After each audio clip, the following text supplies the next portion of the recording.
Welcome back to Worlds 2022. At some point today, I'm going to get Chronicler and Raz to try to emulate what Lil Nas X does in Star Walking, because they've been singing to me backstage and killing my ears. I know Let's start by talking about RNG. I think the biggest surprise of today is not only the fact that DFM have won game number 1, but both of the games in the series thus far have been competitive. So in order to try to highlight this, I wanted to take a look at the Royal Never Give Up statistics throughout average of their play-ins group stage games, as well as this series.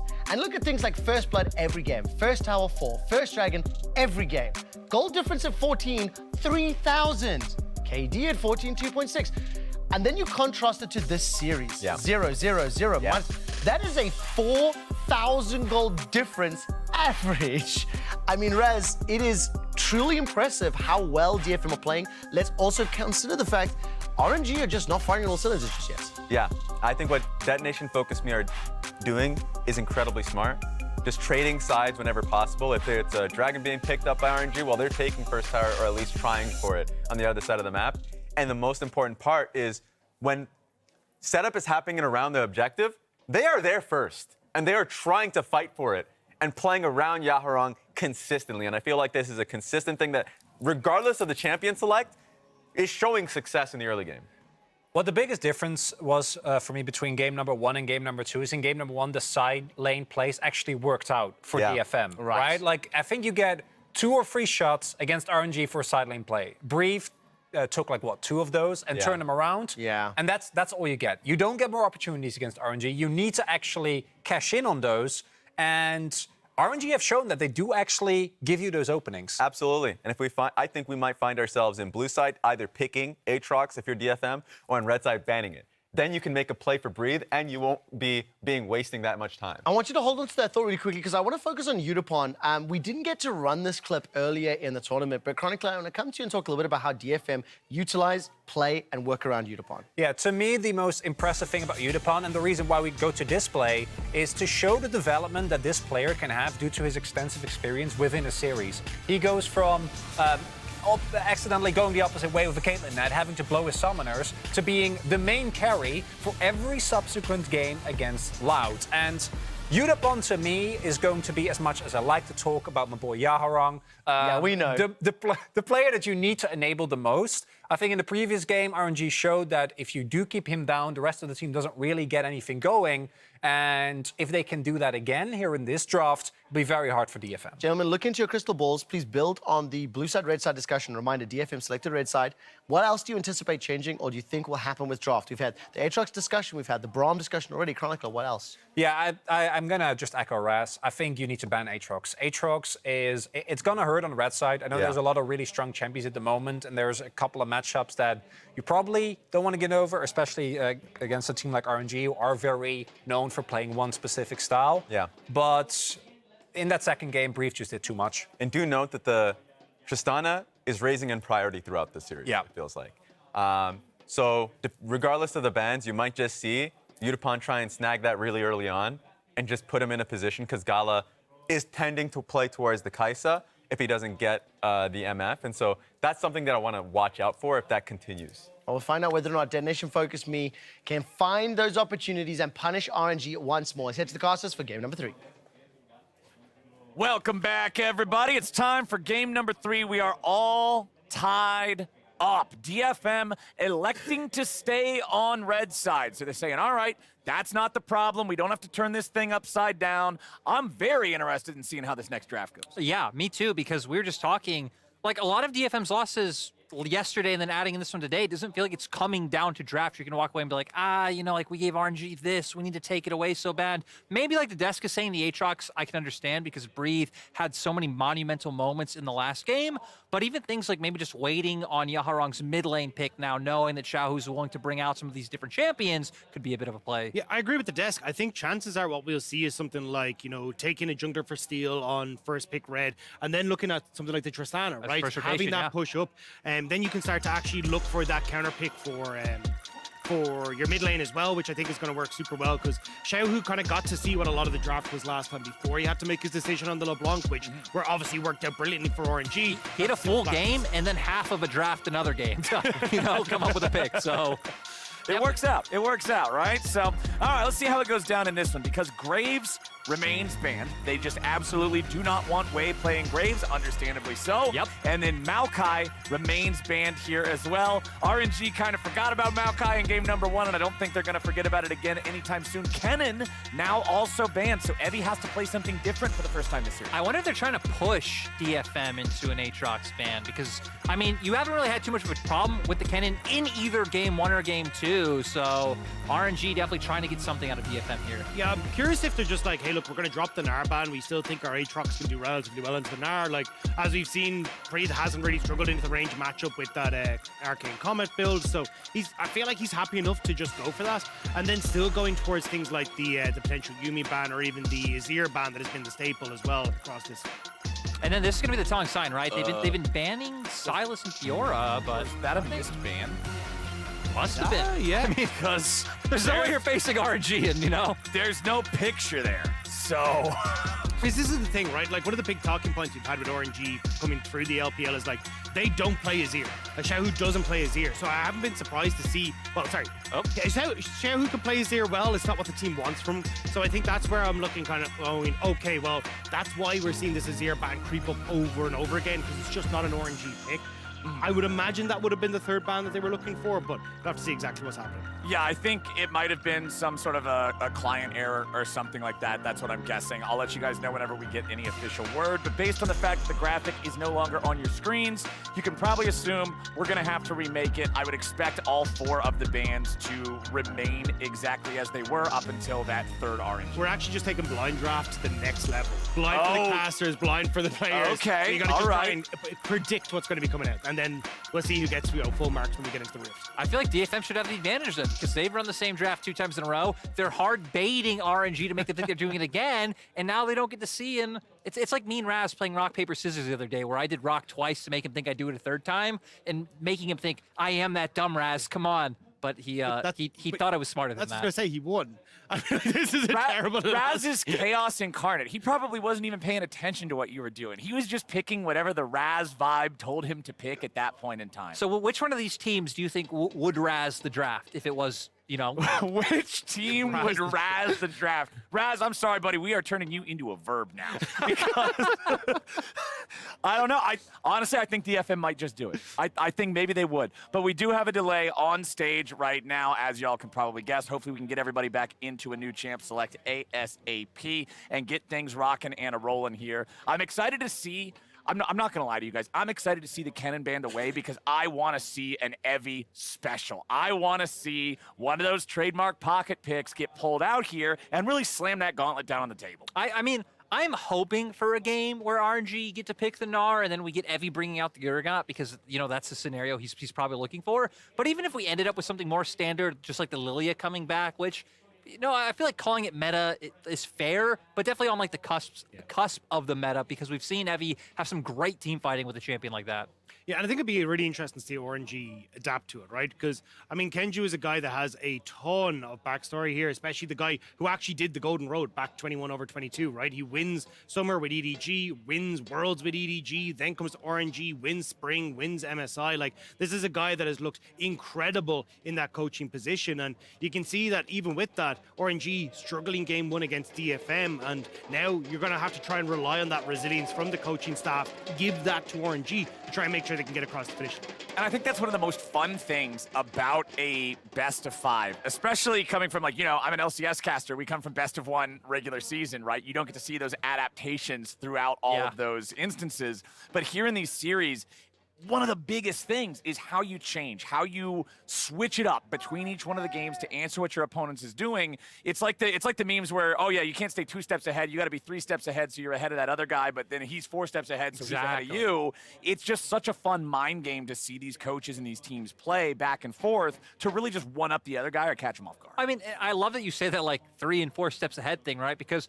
RNG being the victors in game 2, you would think, okay, at least in terms of bans, maybe even first pick, you are the ones who don't have to change anything. Yeah. But them wanting to take it that extra step further are the team who are like, no, we do have a change. We did ban away the Kennen. And again, it's kind of making the series evolve to where now DFM, again, I don't know if they'll keep something like the Fiora ban. Game 1, they banned the Sylas. Even 2 games in a row, they've had changes.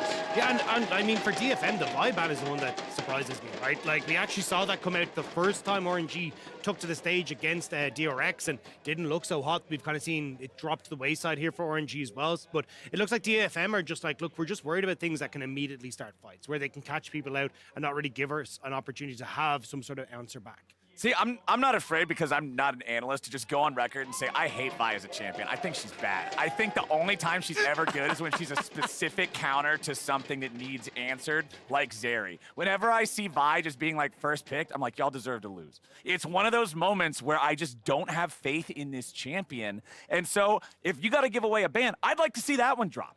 Spoken like a true Skarner, mate. Yeah, no, Vi is one of the only champions in the game that when I lock in Skarner and I see the enemy jungler lock in Vi, I think your champion is worse than mine.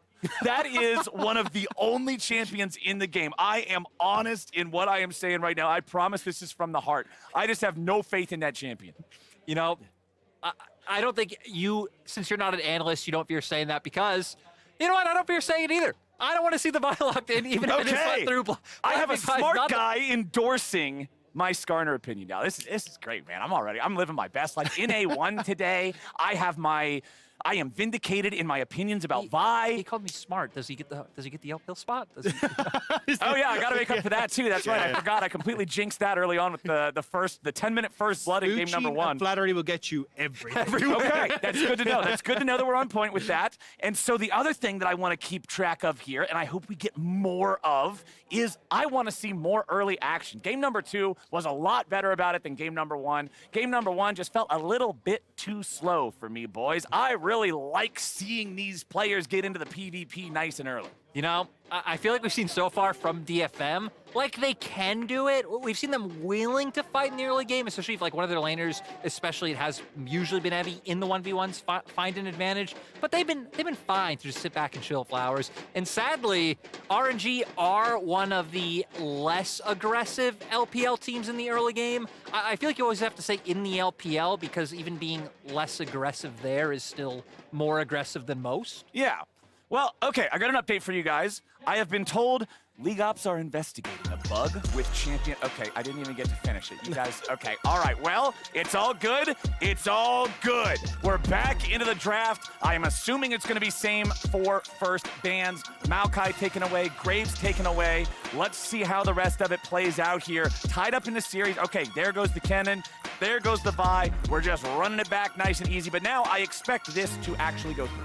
Oh, okay. Again, Nice. 4 steps ahead for RNG, not wanting to give DFM the comfort they had last game. I guess RNG's takeaway was, hey, maybe we shouldn't have won that last game.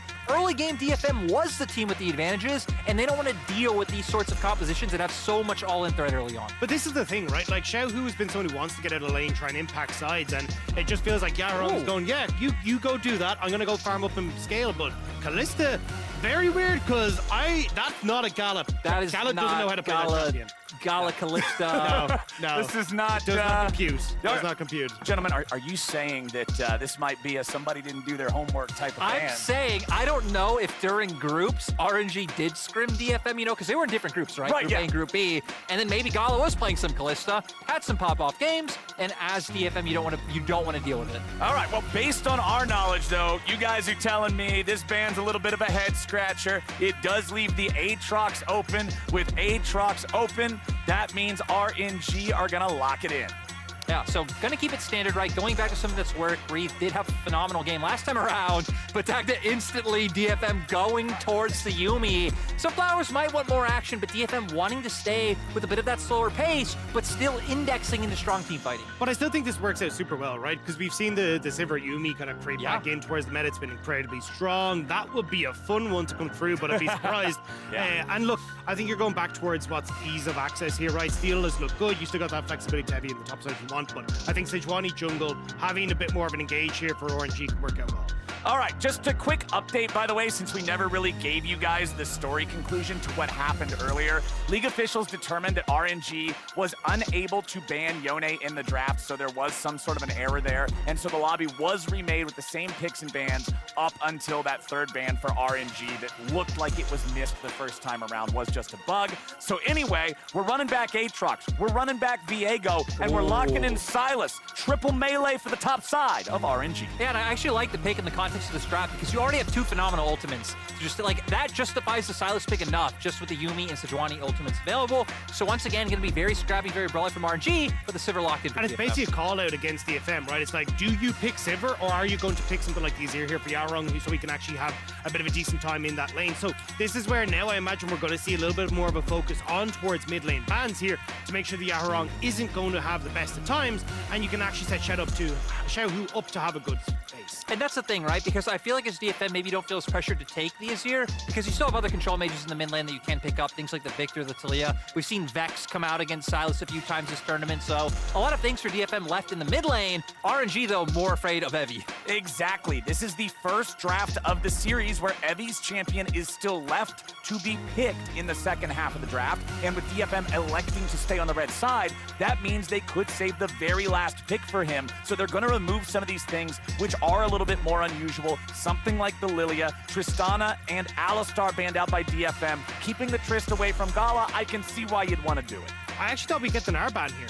I mean, that means Evi still can go towards that. Like, Aatrox kind of a decent matchup into the Nar on the top side, but I still think it's been one of Evi's best picks. I wouldn't be surprised to even go back to a great front line. You've got good speed up with the Sivir as well. Gives the opportunity even to have the Yuumi set you up with great engage as well. So overall, I feel like just Nar could work out great here for him. Yeah, they do also have the Sylas, which maybe can make them hesitant, but I don't really know what top laner you pick that, you know, Sylas doesn't have like a fun time taking their ultimate, especially up against the Aatrox. We actually have Leblanc coming in for Yaharong, so this time around going to have some of that pick potential for themselves. And Leblanc with Yuumi, like I know a lot of people talk other combinations, the Hecarim, like these sustained bruisers. Leblanc Yuumi is so annoying, jumping in your face consistently, pokes you down. Maybe you get a good trade back on Leblanc when she uses distortion in is that isn't a combo anymore. Yeah. Okay, so for everyone who doesn't know, the E on the Nami no longer procs multiple procs of the electrocute, which makes it very difficult for Lucian to actually get this trade pattern off very, very quickly, which is what was the basis of this whole combo. So GALA Ming just kind of going back towards comfort and not wanting to go towards something like the Kaisa again when you've got so much CC in it. Okay. Yup. It's a Tryndamere, boy. You wanted an Evi champion. You also wanted early action. I feel like we've gotten both of those things in this draft. What is this draft? Lucian Nami in the bottom lane for RNG. Tryndamere in the top side for DFM. Gentlemen, what the hell's going on? For DFM at least, we see this time around, right? The desk was saying how well DFM in Game 1 was able to find those side lane opportunities. Seems like once again they're going to be looking for that with the Tryndamere and the Leblanc. Also just enabling Tryndamere to run in once we do get to the team fighting phase with the fact that Sivir's there. And I feel like just solid choices to go with the Yuumi. And I mean, heck, if this game goes late enough, I feel like DFM, it's going to be so hard to take down things like the Tryndamere. Yeah, and that's what I was going to say. There's not a huge amount of CC to kind of lock him up, right? You've got the wave there. Maybe you get a little bit of CC coming through from Wayne Xiaohu, but nothing overly consistent, especially if Tryndamere is able to get access to that back line. He can run absolutely amok. So this is definitely going to be a dangerous one where side lanes are in good check for DFM. Team fights could be good as well. And again, RNG haven't had the best of early games to try and shut that down. I'm so interested to see where they want to focus on this map because we know what Tryndamere can turn into if left unchecked. You talk about him maybe spinning into a fight. Tryndamere's ideal situation is a PvE game, right? Yes. The guy is trying to play cookie clicker, but the cookies are turrets. This is the way he wins League of Legends, and I'm really interested in how they're going to try to play around that with DFM. Do they want to focus on enabling him? Are they going to try to leave Evi on his own? This one's going to be fun. Yeah, I definitely think they're going to be giving him attention up towards that top side, right? We have Sivir, Yuumi, and bots. You know they're fine to just sit and chill. You have LeBlanc in mid lane, incredibly mobile, very hard to take down. I'm going to pause because DFM, maybe they do want to give us some early action. Okay. Ming on the Nami, you would think would be the target here. GALA's gonna walk into the brush, but he immediately sees that Tryndamere waiting on him. Also worth pointing out, because you guys mentioned the thing about Lucian and Nami's synergy with Electrocute not really working anymore, Ming is going airy on the Nami. I know Freak used to do math about this, comparing them, and I don't remember exactly what it was. I don't even know how to use Microsoft Excel, to just be straight with you guys. So I'm sure there is some merits to this. I do not know what they are, as GALA tries to get away from Harp and Yutapon walking into this tri-brush 1v2. He knows he can't win that. Yeah, but he's still, I think you should still be able to get a decent amount of trades off, right? Like, even if you can't get the full damage, you're still going to have a good amount of poke. It's up against the Sivir, who's very short range, so you'll be looking to get these very aggressive trades, and GALA and Ming will definitely need some help to try and control that mid lane as well, or sorry, the bot lane, because if you don't have that help to go aggressive, if you end up with a split map and Steel is able to help out Yutapon and Harp, this Lucian Nami is very quickly going to start to fall off in comparison to the Sivir. Yeah, and that's one of the things, is that Lucian Nami, back before the nerfs came through, it didn't feel like they were a combination that really needed to like pub stomp in lane. Like their power spike was very much at one item when Gale Force and Imperial Mandate came online. But I definitely think into DFM's draft, we need to see a lot of work done from RNG in the bot side. But it could be rough, because we can already see push is going to come in from the Sivir. Yaharong should also have prio in mid lane for the first few levels, and with Steel pathing down here, it really doesn't just seem like those opportunities are there. Okay, and I like the fact that you mentioned Yaharong, because immediately I'm noticing a difference in approach to the game compared to what Xiaohu was doing. Teleport instead of the Ignite, not just going for the straight up kill threat, wanting to have the extra mobility around the map. And of course, part of that could be the fact that, hey, your top laner doesn't have teleport either, and it feels kind of bad to have no TPs in a game of modern League of Legends. But still, it does mean he's going to have less of that 100-0 power compared to what we saw from Xiaohu in the previous game. Yeah, and I think that's going to be the super interesting one as this game goes on, right? Because you do have the opportunities, RNG, to match a lot of the side lane pressure, just try and wave clear, and it means that you're probably going to see Evie trying to group and play for those team fights a hell of a lot more, especially with Ignite, especially with the Ghost. He has that chase down potential for people like GALA, but you always have to be careful as well, because anything that Tryndamere does, Sylas can also do, so yeah. I think it's going to be like, hey, it's Xiaohu versus Evie trying to see if you can get access to that back line, just not die, and take some of these AD carries with you. And of course, just prefacing this for anybody who does not know about Tryndamere versus Sylas matchup, or a Tryndamere mirror if you play blind picks with your friends. Whoever ults first loses. Yeah. Yep, that's pretty much the one rule. If you press R before the other guy presses R and don't manage to run away, you lose. I wonder if there's a situation where we've ever had both kill each other trying to out Giga Chad the other one and neither end up using it. Maybe it could. Maybe it could. That's the excuse that I have for not hitting the button. Yeah, of course. Exhaust traded for Cleanse here in the bottom lane as Harp slaps that one onto GALA, who's immediately ready to knock it right back off. But GALA, half health, low mana. Wei coming around from behind, might have an angle here. Doesn't want to set off the Scryer's Bloom, doesn't want to let him know he's there. He'll see the Scuttle Crab vision, waiting to walk into the river here, but now he's going to make his way down. We know he's not seen. GALA and Ming are under pressure, but it was all a bait all along. Yutapon just going to get ran through with that sword, and it's first blood to the man with the guns. Make it 2 as Wei picks up another, and it's RNG getting the money. And this is exactly what we talked about for RNG. They needed to put their eggs in the bot lane basket, and immediately they get 2 off rip. Great stuff to enable GALA and Ming to take over this bot lane. Yeah, they're going to be able to get the wave in as well. Should get a nice reset for themselves. And we see Steel is able to take away some camps on the top side. Might even have an angle for a gank. Will be spotted out, but has already pushed up pretty far. All right, Breathe, let's see what you can do. Can he get himself out of this one? Infernal Chains are going to pull Evie back. Breathe tries to walk away, flashes out of the Arctic Assault, but gets tagged by the second hit of the Flail. Still just trying to walk this one back towards mid lane. Goes over the wall here with the Umbral Dash. Ready to still try to keep fighting and kiting away from these guys. Q3 hits. Breathe is not going anywhere. DFM gets one back the top side. And sadly, RNG not in a position to be able to answer anywhere else. DFM did have to commit a lot of time to be able to make this play happen, but still, Wave State's not really in a position where like, hey, we're losing anything bot or need to answer back quickly in mid. So overall, just a nice response to come out from DFM. And it feels like both teams this time around kind of fine with their top sides being a little bit slower. RNG, like you've already said, Dagda, a lot more about that bot side, but DFM, I mean, they're just playing to scale up. Yeah, I mean, but the big one is that Evie did get that kill, right? He's going to be able to get a good amount of CS, get towards that level 6, and then it becomes super dangerous for Breathe as well. Like, yes, you've got a lot of healing, but if Evie's just able to tank up the turret for the entire time, you've got good CC with Steel, they can tear through Breathe if he starts to fall further and further behind. Tryndamere is one of those champions where, you know, we've said like playing 1-3-1 or hard playing sides ever since like Dragon Soul's been the thing is dead.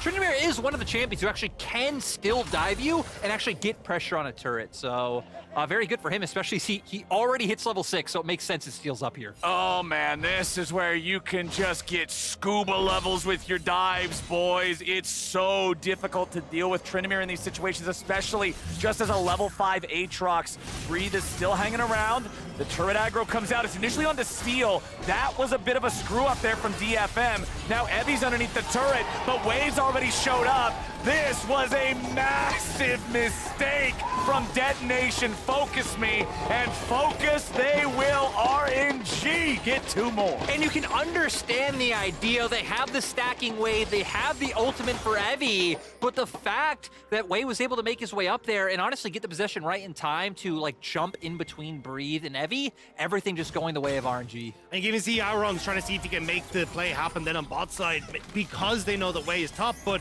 not able to get into the bottom side of the map. And I mean, Wei read this perfectly. Like, he's immediately moving up towards this top side. He's ready for that dive in case it comes in, knows it's a big wave, and just a great read from RNG, knowing exactly what DFM we're going to go. Also Breathe, I mean, hitting both sweet spots of the first 2 Qs, right? Getting the knockups, able to get the chains down as well, so he was able to buy so much time. And I gotta fault DFM too. Why is Sejuani slapping the dude first? Sejuani doesn't have the I don't die button. It just seemed like it was a little rushed, it wasn't fully thought out, and it costs them a lot. RNG up 1,500 gold, not even 8 minutes into the game. Their best early game so far here in the series. And this is what a lot of people were expecting coming into this series, right? RNG being able to match DFM on the map, get control through lanes, have some good ganks coming through from Wei, and Yutapon. Harp will hop out just to steal a bit of that damage, but that's a lot of hurt onto the bottom lane of DFM. And I mean, they have Prio and bot. You can already see Wei starting up the Herald top side because Breed's pushing that wave in. Xiaohu now at the level 7 mark is in a very good position to get things going. So, I mean, power spikes abound, especially with that serrated Dirk on Lucian, but DFM want to punish it. Yeah, can they get him? GALA's gonna get hit there. It's so easy for GALA to tank those when he has the cleanse because he can immediately just get himself away to safety. Camera snaps back to mid, and Yaharong has to snap all the way out of that fight, using the flash to escape from Xiaohu there, who is just smacking him around in that 1v1 all-in. Evie versus Breathe. Here in the top side, Breathe can land the Q3, but Evie will heal the whole thing off. These guys are pretty evenly matched, but Evie knows he can zone him away here in the neutral ground. DFM are onto the Drake on the other end of the map. Just waiting for Yutapon to be able to crash that wave on bot side, and then the Sivir will be able to join. So trading objectives on opposite sides of the map, you have to see how RNG are going to be able to kind of make this Rift Herald worth their money. You're already seeing a lot of pressure down onto this bottom side. I wouldn't be surprised to see them try and continue that and just all in on GALA, because he gets big enough, but then it becomes very difficult for Evie to continue this presence on top side because, well, the rest of RNG are just winning in the format. I definitely think that's the play as well, kind of looking at how the other matchups have shaped out. It's going to be very hard to get anything done on top side with that Herald. Mid as well, you really don't need to drop it. Like, they do have a Sivir on the opposing side, so the wave clear will be there later on, which could be annoying, but I think getting GALA ahead is paramount for RNG. Well, Breathe is just going to continue holding the L here in top lane, dealing with Tryndamere in the 1v1 early. You can see he's down a pretty significant amount of CS. He will be able to clean up a bit of that here underneath the turret, but unfortunately the HP on the creeps meant that he wasn't able to get all of it. So still a bit more than a 2-wave lead for Evie in terms of that farm count. But if we're looking elsewhere on the map, jungle is pretty close, but it is full kill participation, and 2 of those kills, 4 ways Viego. He's already got Blade of the Ruined King completed. Sejuani's got boots and a red rock. Boys, that is not a jungle comparison that you want to be on the Sejuani end of. No, we can. Wei can go take that fight any day of the week now.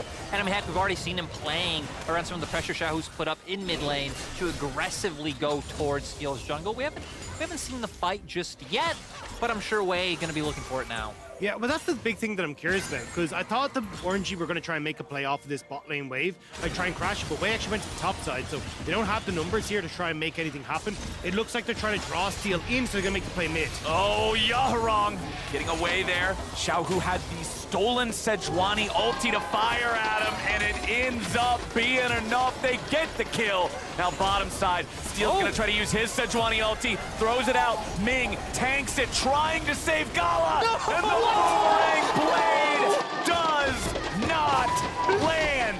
Nicely done, but the fights aren't done across the map. Breathe tries to get away. Evie needs one more hit to cut him down, and he gets it.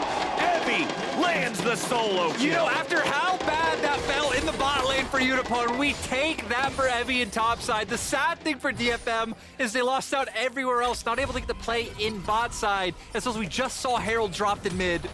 Yeah, this was a really good read on the map from RNG. They were like, hey, look, we more than likely are going to use the wave bot. Literally, I was in the saying, hey, you got this big wave for GALA and Ming. Chances are this is going to be the play on bot side. So RNG kind of take that that point you were talking about earlier, Flowers, of thinking 3-4 steps ahead. They go, chances are Steel is going to match this play on bot side. So instead, let's make a play in mid, catch them with their pants down. They get the kill, they get the tower, and suddenly Xiaohu has access to that Crown of the Shattered Queen, which will make it very easy against Yaharong in this match.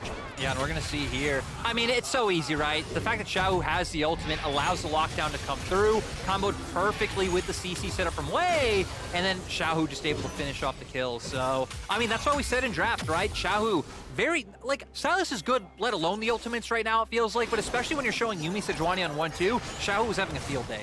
Xiaohu is having a good time, my friends, and Wei is doing the same. I like the fact that you bring up Crown of the Shattered Queen, because RNG knows that against Leblanc and Sivir and Tryndamere, you're gonna need some extra defense here in this game, and you can see the same thing in Wei's build. Remember the previous game, it was Blade of the Ruined King and Divine Sunderer, just pure bruiser. This time around, he's building the Bomby Cinder, going for a little bit more tank flavoring on the Viego. I will say, though, it does lower the CC opportunities that RNG have, right? And when we were talking earlier on about Evie potentially having a run of the muck in the back of the team fights, not having access to the Everfrost just means there's one less tool for that. So it will kind of give Evie a slight edge, just the fact that he has gone for this, because I don't feel like Evie's looking for it. GALA again with a cleanse, getting away from these Sejuani ults. I like how aggressive RNG are willing to play when GALA has this. He's not afraid to just tank it. He knows how easy it is to get away from that. Xiaohu will now continue clearing out some of the vision. RNG just fishing for plays, seeing if there's anything they can find. Testing DFM. Nothing really to fight over right now other than just those kills, but there will be a Drake in about 45 seconds. GALA goes in for a culling. Yutapon and Harp getting away from that one, each losing a decent chunk of HP, but nobody critically low. I actually like what we saw on the mini-map, because if you see, Evie actually moved over towards mid, and heck, now going to be able to potentially take away this blue buff. But for DFM, when you start falling behind like this, you need to look for these plays where it's like, hey, obviously Breathe wasn't showing it topside, but maybe I need to drop a wave here, or like give Breathe the chance to show up and push first, because you need to overwhelm them somewhere else that they don't expect. So look for the opportunity mid. Sadly, Xiaohu didn't overstep, so DFM weren't able to find it, but DFM, knowing they're starting to fall in a bit of a hole, are starting to use the tools they have to try to get back in. And the biggest problem for them is that now they kind of have to try and give over things like Inferno Dragon that's about to spawn here over to RNG. You have the Rift Tower that's not going to be up at the same time, so RNG should be able to get that and still be able to move up towards the Rift Towers, especially with the Gale Force completed now coming through for GALA. He's in such a good spot for some of these team fights. Yeah. This is, I mean, this power spike cap, this is exactly what we wanted to see. I mean, if anyone walks a bit too far forward, just Gale Force into calling is enough to 100-0 people. Sadly, though, doesn't exactly have that calling yet. It'll be back soon. It'll be back in plenty of time, you would have to expect. Once more, it is Wei on the Dragon all alone. He doesn't need help to take that one down. DFM trying to go elsewhere, like you guys were talking about, trying to make something happen on the top half of the map, going for the second Herald of the game. They're down 2,500 gold. They gotta find something to stop this bleeding a little bit, make sure you're not falling behind. The Gale Force on Lucian is not the only thing being completed. The Imperial Mandate on the Nami also online. She doesn't even have any shoes. Wei goes bottom looking for Yaharong, who snaps back to his first position, tries to trade with the Viego, but it's just not gonna be enough. And now, with the turret plating gone, Xiaohu's just clearing out the rest of these minions. They're not gonna take the tier 1 turret just yet. Next wave collides, and that one is just money in Xiaohu's pocket. RNG just cross-mapping well, understood that, look, if you're putting all your resource into getting the Rift Herald, well, we can push mid, we can then let Xiaohu take this bot wave as well. Yaharong will just show up as the last few minions die, but it's just RNG again, kind of what we saw in game number 2, once we got to the mid-game, playing the map well, continually getting more and more control on the map. And I feel like if you were DFM, right, we looked at their comp, we talked about playing around sides, but the fact that one, Xiaohu has found a lead over his counterpart, and I feel like two, the bigger one, is Wei being so far accelerated, means that you always have this kind of two-man squad playing around sides, not giving DFM those openings. The only one I'm worried about is Evi. Okay. I mean, Gale Force Zeal Yes. completed, like, he is a big old boy, and he will happily tear apart anyone who steps into his lane. And I think that's why we're kind of seeing DFM at the moment leaning towards this top side, trying to get the vision control they need so Evi can play aggressive so we can look for that top lane turret. I feel like Gale Force is the I have to win this game by outplaying my opponent's item for Tryndamere, whereas Kraken Slayer is just that everything's going fine. All I have to do is stat check whatever they put in my way and cut through them and I'll be fine. So I've got eyes on Evi all day. This is the dude who's found solo kills. This is the guy who's been in control of his lane. This is the one point of power that DFM really has. And I feel like without playing around him, there's not much of a win condition here in this game for him, unless maybe for some reason RNG just forgets to press the gas pedal down and you get to 6-item Sivir. Yeah, there's definitely still possibility for RNG to throw this as this game does go on, and I like that DFM now have been posturing aggressively around the map. Seems like they're trying to find an opportunity to use this Rift Herald.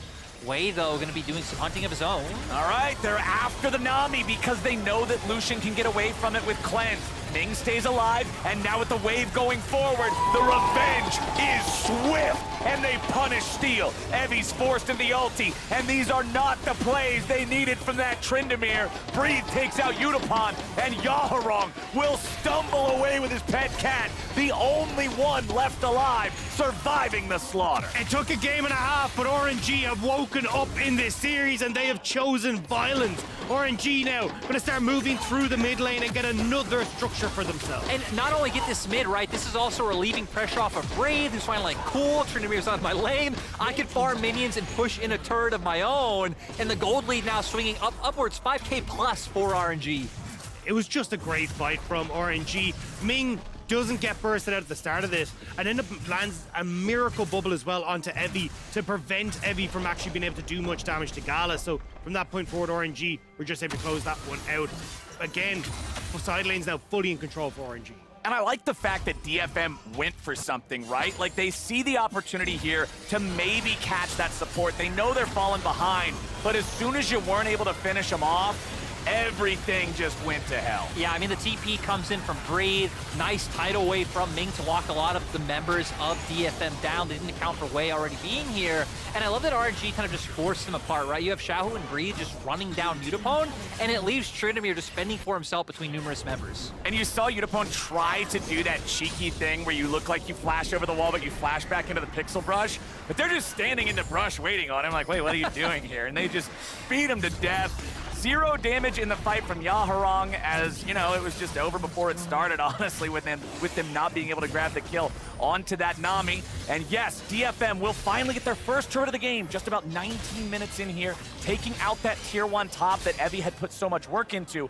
But it's still 4,500 gold is the lead for RNG. So, gentlemen, I gotta ask you, what on earth do you do if you're DFM? It has to be picks. You have to try and find some way for Yaharong and Steel to work together to find some of these picks, even bringing Harp into the equation where maybe he's connected with Yaharong. If you can try and disrupt the tempo and the map control RNG have, then you can buy space for Evi to actually put threat onto these towers. But right now, with Dragon up, it just looks so difficult to do so. It's kind of funny because with them needing to find picks and maybe overcommit members to sides, it's actually a decent thing that they don't have those turrets mid, because now, like, if DFM want to go for a play, right, Yaharong has TP, so you can commit him to the same side that Evi's on, maybe bring the Yuumi there as well as Breathe, actually. Gonna walk into numerous members of DFM, but it's plays like this to where Yutapon, you can sit very safely back next to your inhibitor, really no ability for RNG to punish you. The problem is you need more than a flash. Oh boy, Evi, now he's got to get away too. All right, both top laners wandering into jungles and then immediately trying to wander back out. as Evie tries to defend this tier 2 turret. RNG is applying pressure very heavily.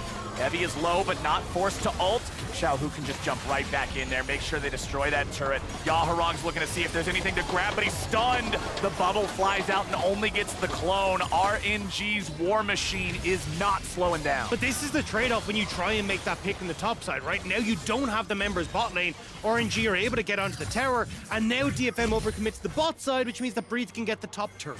Yeah, and that's just one of the things, right? Since RNG are so far ahead, they have so many more options available to them. Any play DFM makes, they will be at a disadvantage, and heck, maybe now TPing Yaharong in. They're going for Breathe, but Breathe recognizes the safest place to go is actually towards his teammates. Xiaohu in trouble. Xiaohu destroyed. Big pick there for DFM. If they can get something else off the back of it and turn it into more. Yuumi slow comes out. Yaharong and the rest of DFM continuing their chase. Yaharong has to leave. Breathes ready to turn it around now too. GALA following right behind him, ready to go. Dashes in with a Gale Force, putting damage into the health bar of the enemy AD carry. Evie has the Yuumi ready to go. Breathe tries to get out. Evie popping the ulti, staying alive, but he's got to get back away now. Wei still looking for the chance to go in and finish somebody off. Charges up the Spectral Maw, but won't go any further. DFM, they got the one kill, but RNG won't give them anything else. No, RNG kited it out beautifully, and once again, another example of GALA beautifully face tanking the Sejuani ultimate because he has the cleanse available. Dagda was pointing out to me that Sejuani ultimate came up in the perfect time for the turn, but sadly for DFM, yeah, only one kill. I mean, look, they get the pick onto Breathe, which is nice, right? Like, the TP comes through, they commit a lot to make sure they can get this, but this is what we're talking about, them trying to find these angles of attack to pick off low health members of RNG. Now, it will be Xiaohu who ends up overextending at the end of it, and this is where, like, I was looking to see, hey, where is the ultimate for Steel? It's just waiting to come off cooldown, and DFM, they do overextend, but they're trying to kite back, wait for that ultimate from Steel, and maybe then with Evie's ultimate up as well, they can turn on towards GALA, but GALA face tanks the ultimate, has the cleanse available, saves Breathe in doing so, and then it's easy for RNG to turn it around. That is 3 or 4 times now this game that GALA has been so aware of the Sejuani ultimate and aware of the fact that even though he's the role who's traditionally not supposed to get targeted, the best thing he can do is just eat that big ol' ice cube with his face, cleanse it off, and make sure everybody's out alive. I'm really liking the way they're handling these Sejuani ultis as a team. It's just great to see, especially because GALA, back in the LPL, was having a bit of a slower season than he typically was. Not really the huge standout for RNG. It was Xiaohu primarily throughout the regular season carrying them to victory. And now, once again, kind of slowly easing into that international form that we always see him. But that's the thing, right? He was more comfortable on picks like the Lucian rather than the Sivirs and the Zeres and those kind of things, right? So definitely kind of going back towards comfort as Ming is gone. Well, that was definitely not comfortable for the support of RNG. Finally, that is the first death of the game for this Nami. Ming has been doing a wonderful job keeping himself alive so far, but Yaharong finally gets in there. He finally finds the moment for the pop. But the unfortunate thing is, DFM doesn't have a whole lot else they're able to grab from that. They may be able to force down this tier 1 mid lane turret, but GALA and Breathe still clear the way. I feel like we're getting to that point where the Leblanc plus Yuumi annoyance is going to be there, where again, you can just distortion over the wall, you have extra CC coming out from the Yuumi, and then even if someone trades back because it's Leblanc, you have to like commit yourself into a play, well, the Yuumi's just going to heal you. So everything is just fine for Yaharong, and I love the aggressive opportunities that they're looking for. All right, RNG, let's see how they're going to pilot this from here, because there is 50 seconds on the Drake. Baron is alive here on the map. You can see the Scryer trinket, dropped into the pit by the side of DFM just to make sure RNG wasn't up to anything. Looks like we're not going to get anybody trying to sneak any Barons anytime soon, but it is 2 Drakes for RNG. If they get this next one, they will be on soul point. GALA and Ming will shove up the mid lane. GALA's going to take the opportunity to reset here. It is very likely that he is able to buy himself something pretty nice. We'll keep an eye on the inventory as he gets back to the base. And yes, indeed, Infinity Edge complete for the Lucian. And this is where it becomes incredibly difficult for DFM, right? Not only do you have GALA firing all cylinders now, but also the fact you haven't been able to push your waves already up past river because you didn't know where RNG are. We're now only getting to broach that here for DFM, which means they don't get to set up for the dragon. They have to give it up entirely because they know, hey, we can't really poke with Yaharong and Harp and see if we can get that pick onto GALA. We have to completely back away, which means another free dragon for RNG. And DFM need to figure out what they need to make that price be for RNG. I feel like the good thing for DFM, though, right, is that they have that scaling timer for the Sivir, for the Tryndamere. You can see Yutapon super close to that Infinity Edge to come out, and the analyst test was saying, hey, like, even if it is some other members being the playmakers, he is the one who has to be the big carry for the side of DFM. Yeah. So the fact that you have this 5 minutes... Oh, GALA getting hit with the Sejuani ulti, but again, the cleanse, it's always ready to go. Breathe now coming in from the side. Yutapon, Evie separated from the rest of the team, but now Breathe is under fire. Evie forced to ult, stuck in CC for an incredibly long time. He's still trying to get away, but Wei is on the hunt and on a killing spree. Steel now has to try to hobble out. RNG still looking for a little bit more. Xiaohu goes in with E2, but a nice spell shield is going to stop him in his tracks. RNG have killed the enemy top laner, and they'll try to find some more. Yeah, we can see them playing right now in Fog of War. They might be able to get on top of Steel as the wraparound comes through. They're coming around the long, long way. Xiaohu goes in, and Steel is about to go down. Yutapon will drop first, and the Yuumi ulti won't save anyone. RNG get what they were looking for, and Baron will be the reward. I love that they commit for the extra picks because one can't turn into a Baron. They go for it, and now they can start. I mean, they already have an 8K gold lead dagged up, but why not make it more? Well, we got a TP, so they might make it less here for DFM. They want to try and get in, but Yaharong, what can you do? Yaharong going in there. They know that Xiaohu was low. He was hoping maybe you'd jump in, pop Xiaohu, jump right back out. But Yaharong's teleport will not earn anything. It's RNG, nearly 10,000 gold ahead, wearing purple. And this is where you kind of question how much is this Red Bull Baron power play actually going to net, because there's not a huge amount of space left for DFM. GALA tanks up this ultimate at the start once more, causes DFM to overextend, and Breathe with a decent flank here as well. Just again able to separate out the members of DFM, consistently just kind of finding the ebb and flow in this fight as DFM tried to aggress back forward. And eventually Wei finds one reset, and that's kind of where it all bursts open. And this is where I was surprised that RNG were able to find more, because they sort of disengaged at first, but they commit to the wraparound, and DFM, knowing they need to try to play for picks, waited in the Raptor pit, which opened them up for the collapse from RNG to finish these kills off. And that's what's kind of surprised the DFM trying to commit for that. They actually had a blue ward on Baron, so they knew RNG hadn't turned back towards the Baron area, but got a bit greedy, and RNG were able to punish. Now separating out into their lanes. Push already was there in the mid lane, so RNG now going to move up to top side and get the last remaining outer turrets. Alrighty, guys, it is do or die for DFM as they try to dig in their heels and hold on against this Baron push. Yutapon at least having the Infinity Edge up on the Sivir. This is kind of that floor for where you say, all right, Sivir's online.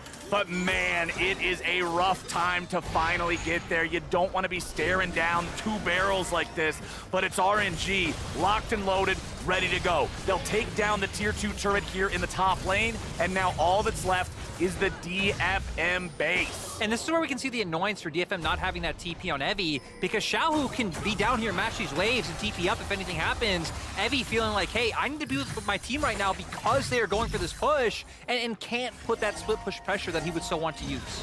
Exactly. It's a double-sided sword, right? When you take the combat summoner spell, if you get ahead, if you're playing the game you want to play, you're a nightmare to deal with. 1v1, nobody can mess with you. 2v1, they got to think twice. But if you're behind, man, your ability to hold on and be able to get that footing on the map becomes much more difficult. And now you've only got a minute and a half until the dragon as well, so you really need to get that footing on the map so you can try and contest this, but it just doesn't seem possible right now. You've got a ton of vision being established by RNG. It's already just been cleared out by DFM, but being re-established on the bottom side, and now they got the pick. Well, Steel will try to get away from GALA here. Nami wave fires off, but the Sejuani is already gone. Having Harp attached can give him that extra bit of movement speed there with the heal to make sure he gets out of the way. But the map is owned by RNG. Everything is dark and full of terrors for the side of DFM. GALA did have to use his cleanse in that last one, though, when they're looking for the pick on steal. So maybe that is now the angle of attack that you can look at for DFM. If Yaharong can get over a wall with Harp in tow, maybe they can find that moment onto GALA, but it's slim pickings with how difficult it is to get to the dragon. And I think slim pickings is a good descriptor for the current state of the game in its entirety. If you are DFM, we're at the point in the game where you're having to make nothing but tough decision after tough decision. Every play is a low percentage chance. You're that far behind, but they've got to try to find the winningest move and execute on it perfectly. And I at least like that they've been looking for opportunities, knowing how dire it looks right now. But RNG overall, I think, coming in with the right plan to draft more, to get ahead in the early game. Because we saw, if DFM can get through early game, be ahead or even neutral, like, they know how to play out in the mid game. They are solid team fighters. So RNG indexing into getting such a huge lead has done them wonders. As Dragon up now, DFM, it's gonna be your time to shine. Alrighty, there it goes. Xiaohu getting away from the Sejuani ulti there. I do believe that was a Mikhail's Crucible. Yes, it was. Ming is now ready to go. He's saying it doesn't matter if GALA has cleanse or not. We're past that point in the game. Even the supports got money, and everybody on RNG now has the Cloud Soul ready to go. The extra move speed to chase down anybody on DFM who might get caught out only makes each individual movement, each possible mistake, that much more dire. It really does. And RNG now, since their comp is so low range and brawly, I feel like you'd have to start trying to play 4 top and mid, set up to find picks in enemy jungle. If you get one, then you could probably just break down either top or mid inhib, like trying to get that. If not, Yutapon just gonna be enough to have the wave clear. So in my mind, Baron really needs to be in the cards for RNG. I mean, they're already set up for it, right? You get the vision, they already started away trying to play through the invisibility, but might find steal, they'll just back away. They're waiting for the waves to be in a better spot. You can see where Xiaohu is escorting top wave. Then they might be able to find a bit more with these picks, but at the moment, it's just about trying to see if you can get into having some semblance of control. Alrighty, DFM, how are you gonna go about this? 60 seconds till the Baron, trying to sit down some vision, trying to use these sweepers and reclaim any little bit of the jungle that they can. It's 4 sweepers on both sides as the war for vision rages on. Xiaohu just keeping that spot near the enemy red buff. Breathe down here defending the tier 1 turret against Evie, who's still just trying to find something there in the side lane. GALA goes in for Yutapon. He will not find the kill, but he really makes him sweat. Gets both summoner spells out of the DFM AD carry as Evie versus Breathe is not going Evie's way here at the start. Breathe just gets the ulti out of the Tryndamere, goes for the flash Q, won't find it. That is an anger. That is someone who has to lane against Tryndamere all game long, trying to see if he can get the kill back, but doesn't find it. He might find it. He might find it. Oh boy. Oh, he sees it. He sees him in the brush with the sweeper. Evie is still able to get away thanks to the spinning slash, but the rest of RNG is ready and waiting. Sejuani is not a tank at this point in the game. Like you said, Flowers, everything on DFM's mini-map is dark and terrifying, so thinking RNG can just outright go and serve that Baron, they have to face check, and it gives RNG the opportunity to find a pick. And look where they're going now. Exactly the tool they need to start breaking down structures with the amount of weight they're coming out for DFM. DFM will send Yaharong with Harp attached to him close by. Maybe go for a miracle steel burst over the wall or something. There it is, jumps in. It's still at 4K. There's not a whole lot happening from that one, but Xiaohu might make something else happen here. Nope, just scares him off, backs away. RNG, they got Baron again. Reset's going to come through. You've already got Breathe making sure that waves are fully in their favor, pushing these in. This is where we expect to see RNG try and close this one out.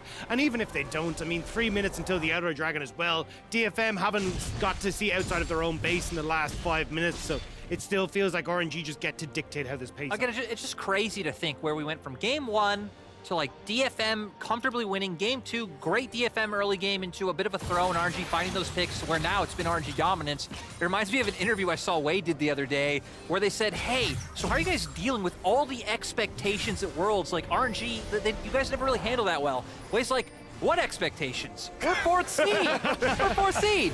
We're just having a good time. Exactly, we're just here. We're in play-ins, man.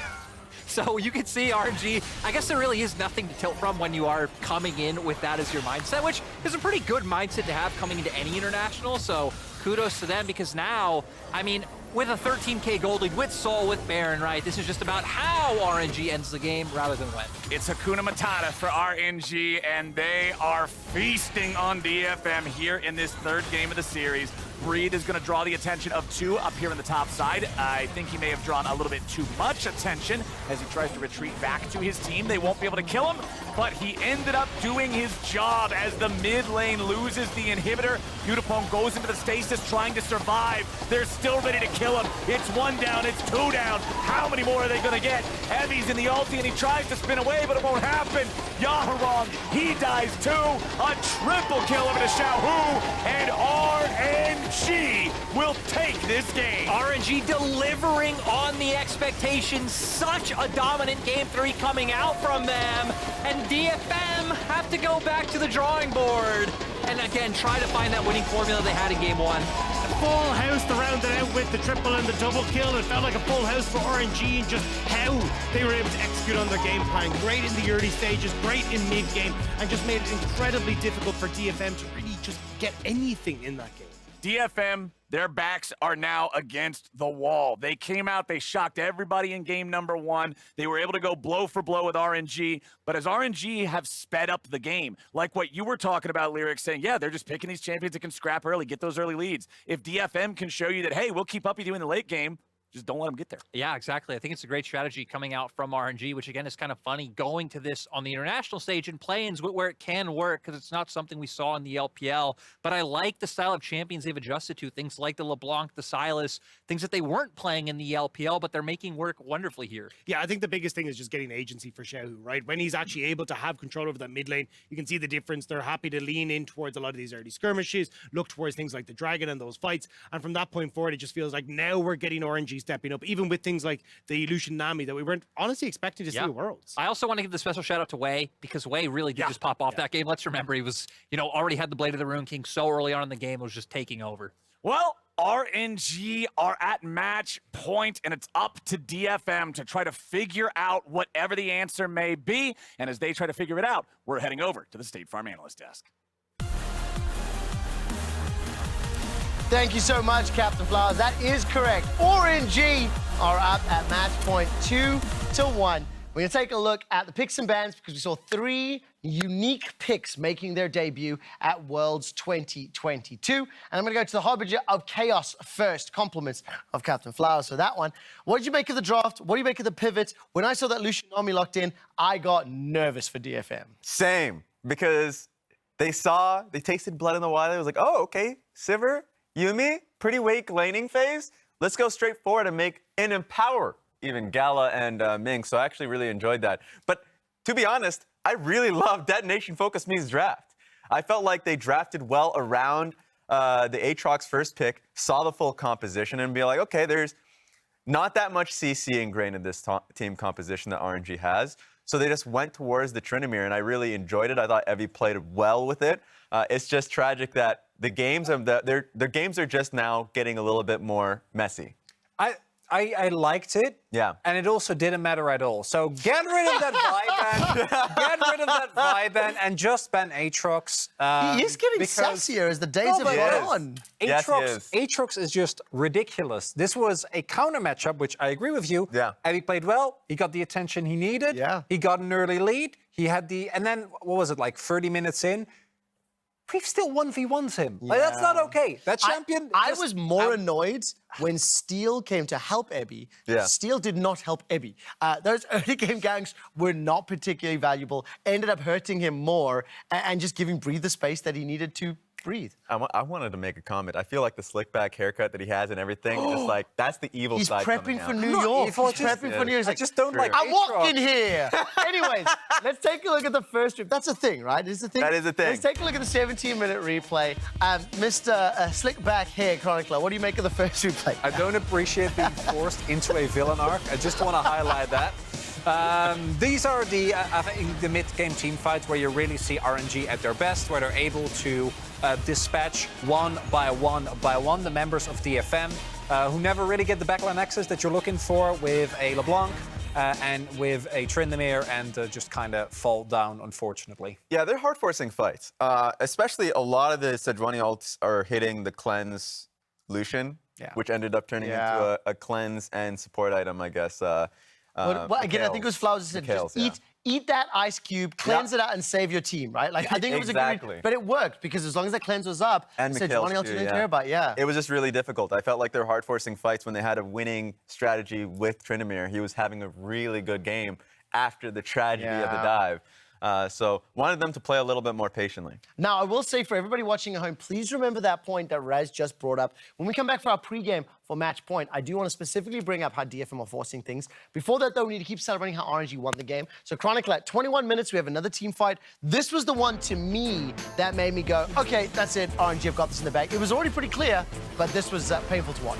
Yeah, and RNG, as this series has progressed, I think has just gotten more and more comfortable in how they fight. Even with Xiaohu getting picked off early here, you see the ability to still, with I think a lot of confidence that might not really be apparent initially, the kiteback potential here, and knowing that even though you're down a member, you can still strike, right? And in these extended fights, I think you really see the difference between these two teams. You see the quality of RNG. That's another example. You might be thinking the GALA's face tanking it, but it's not. That's just part of the elaborate bait scheme to try and keep DFM close. And the main thing is here, even though they don't get any exit kills, DFM, even though they get a good pick on Xiaohu, is unable to turn it into anything. There's no objective gained, there's no map control gained, and there's no vision gained. Yeah, and just another piece of credit for GALA, who's walking up aggressively in those fights, having full confidence that he'll execute well. And so he does it every time. I counted at least 3 auto attacks from the rapid fire cannon there. I kept like, where is this range coming from? I'm like, oh yeah, RFC is a thing, it exists. I've got one more replay before we take a look at the whole course of the game. So Harbinger of Chaos, please take us through this 26-minute, let's say Goomba Stomp here from RNG. Oh my God. Yeah, it's a tough one because they make another play at the Lucian. And I actually thought this ulti, the Sej ulti that would have went through, aimed for the Yuumi, was going to hit. It didn't. But Aatrox just was in a really good position to chase them down. Once again, fighting through a choke point, which is always going to be a bad call, ended up being a great bubble to catch out the Tryndamere. Well done. I think he actually Q flashes to get the pick on towards Tryndamere before hopping right out. So these are multiple fights in a row where DetonatioN FocusMe starts out decently well in the fight. Yeah. And then force it, thinking that they can make another catch, and then it ends up backfiring on them. And it speaks testament to the pressure that RNG is able to put on the map. Because looking at this draft, with a Sivir and a Yuumi, I think you can afford to hang back a little bit more. But I think RNG makes that really hard by constantly choking out vision, setting up traps, forcing objectives. So I understand why DFM really felt kind of obliged to keep looking for those engages. One tower, down nearly 20,000 gold. That is a slow and steady climb from the 5-minute mark. And that is the first game this series in which RNG have won the early game. Yeah. Both previous matches have gone the way of DFM. Now, because they are with their backs against the wall, DetonatioN FocusMe have side selection going into game 4. They need to win this to force game 5, to get Silver Scrapes to play, to have one more shot at advancing to group stages, and maybe making the biggest upset in the history of League of Legends. But they need to win game 4 before that can happen. They've picked blue side. So before we go to break, Chronicler, what's your take on this? This is a pivot. This will be first time they're blue side in the series. Maybe they get Aatrox. That'd be great. That's a fun champion. Maybe they get Maokai. Do you think it gets banned even red side? I think it still gets banned. I think it still gets banned. Yeah, it's what I said earlier. I think Maokai makes it way harder, even if you are a better team, to actually utilize that, to like get good flanks, set up vision control. None of those really matter against the tree. Yeah, I think that's just going to be the case. I feel like with blue side, they'll at least get the first pick on towards Aatrox. Yeah. I don't know what else they're going to be trying to hunt for. So that'll be a surprise to me. You have 3.5 minutes to figure it out, because on the other side of this break, I'm going to ask my analysts to give me some insights into what they think could happen in game number 4. Don't ever say it's over if I'm breathing. Raise it to the